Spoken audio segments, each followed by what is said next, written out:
Rumors are again running around about Lewis Hamilton's retirement, and this time there are some more juicy details. In fact, Hamilton might not retire if Mercedes' season is a disaster again, but he might consider taking a break. Mercedes and James Alison know that they don't have much space for mistakes, because they will not only race against a whole paddock, but they will race against time too. 2026 and the regulations change might seem pretty close, but for Hamilton, they are still pretty far away. Lewis Hamilton is considering taking a break from Formula One in the future. The seven-time champion is in a crucial phase of his career. After a few disappointing seasons with Mercedes, there were rumors about Hamilton's future in 2023, but as he grows older, the rumors about his retirement will keep growing as well. Hamilton and team principal Toto Wolff were clear in their stance, though it took some time to finalize the contract extension. Eventually, Hamilton signed a 2-year deal with Mercedes last year, keeping him on the grid until the end of 2025, just before the upcoming rule changes. For Mercedes, the next 2 seasons become crucial as they aim to produce a championship-winning car. The team has faced challenges in the past 2 years, and time is ticking. While Hamilton continues to perform well, at 39, he has always been open about his plans for life after F1. In a recent interview, Lewis Hamilton shared another option he's considering. He mentioned that winning an 8th title doesn't necessarily mean he'll stop there. He's unsure about what comes after his time in Formula One. While he doesn't currently feel the urge to stay in F1 after retiring, he also doesn't want to rule it out completely. Hamilton admitted that he can't imagine not driving and being away from the racing scene. He might take a break for a year to see if he still has the passion to compete. A sabbatical could be a way for him to assess whether he'd like to return to the sport. "I never said that an 8th title would be the end point, and I don't know what follows after driving in Formula One," said Hamilton. Hamilton also mentioned Fernando Alonso and Michael Schumacher, who returned to Formula One after taking breaks, as examples. Taking time off like they did might have its benefits. Looking beyond 2025 is tricky. The driver market will depend a lot on how well teams perform.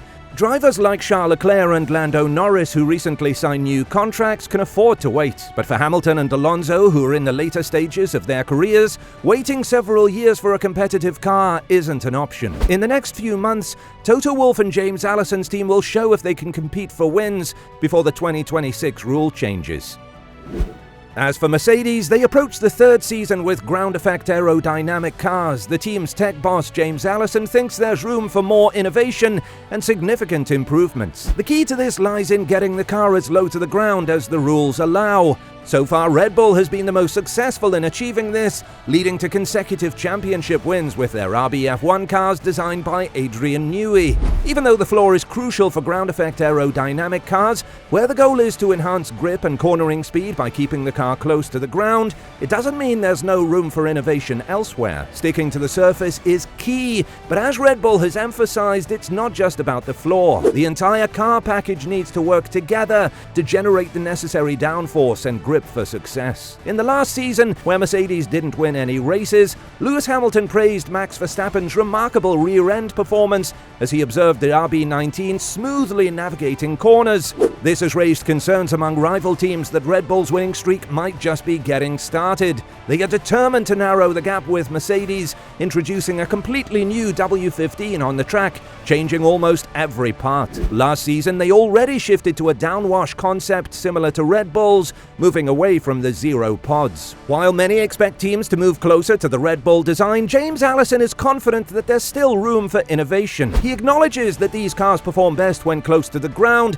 but emphasizes the challenge of finding the right height. It's about placing the car just above the ground to meet safety regulations, but still extracting maximum downforce. Alison believes there's still plenty of room for improvement and innovation in this aspect. Mercedes faced a legality issue last year at the United States Grand Prix when Lewis Hamilton got disqualified due to excessive wear on his skid block. Both Hamilton and Charles Leclerc were excluded from the results, impacting Hamilton's second-place finish. The inspection revealed that the plank, a part of the car's floor, did not meet the minimum thickness rule of 9mm. Mercedes attributed this issue to the sprint format, where teams had limited time to set up the cars, including adjusting the ride height with only one practice session. This year, James Allison, now back in the role of Mercedes technical director, will lead the development of the W15, aiming to address such challenges. He took over the position from Elliott last season.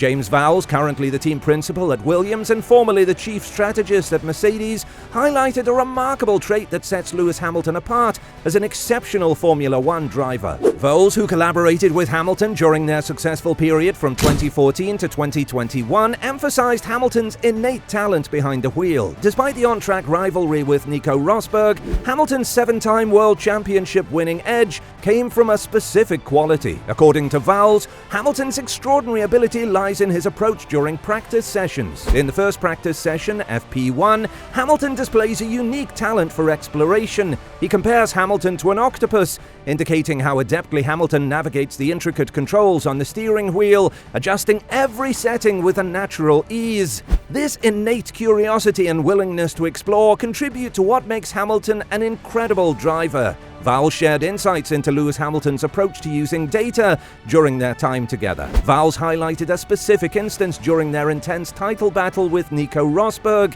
recalling a simulation in Brazil. The data suggested going into 7th gear uphill, and while Rosberg quickly followed the instructions, Hamilton went back to 6th gear, finding an extra 1/10 of a second. According to Vowles, Hamilton uses data as a starting point, but relies on his exceptional feel for the car, exploring its limits with a unique understanding. Vowles acknowledged Hamilton's journey to maturity, noting that in the past Hamilton was a perfectionist eager to maximize every lap. Over time, Hamilton has become more experienced, adjusting his approach to gain valuable insights during laps. Vowles explained that Hamilton's quick exploration of car boundaries, sometimes leading to changes during sessions, could result in temporary setbacks. However, Hamilton's ability to find a known setup quickly allows him to recover and excel, a skill not every driver possesses.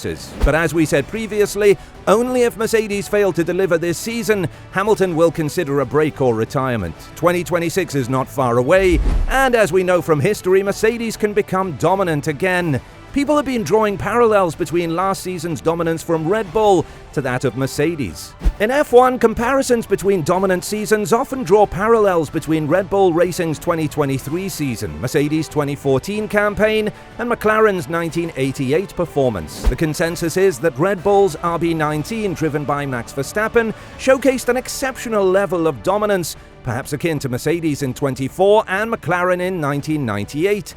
The RB19 supremacy was evident in Bahrain, where they lapped 3 seconds faster per lap and created a significant pit stop gap in just a few laps. Critics argue that had Verstappen enjoyed a 2.5-second lead, other drivers might as well have packed up. However, the comparison extends to Mercedes' 2014 season, where the W05 made their rivals look slow. The only impediments to the W05's near-perfect season were internal battles between teammates Rosberg and Hamilton, along with occasional team or driver errors. Similar dynamics played out in the RB19 season, with internal strife and errors affecting outcomes in Canada, Hungary, and Belgium. Proponents of the argument note that Mercedes' dominance persisted from 2014 to 2016, with only sporadic interruptions due to extenuating circumstances. They emphasize that Red Bull's recent dominance should be compared to the 2014 season, as both teams displayed an unmatched level of superiority. While acknowledging the RB19's excellence, the argument maintains that Mercedes faced more consistent competition throughout their dominant era,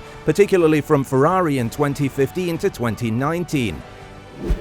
Another important factor is the uniqueness of each dominant season, with specific incidents shaping the narrative. The discussion encompasses factors such as car design flaws, reliability issues, strategic errors, and the impact of driver performance on the overall results. Ultimately, opinions on the greatest season of dominance vary, considering factors like competition, external challenges, and the ability of the team to overcome hurdles. Let us know your thoughts in the comments down below.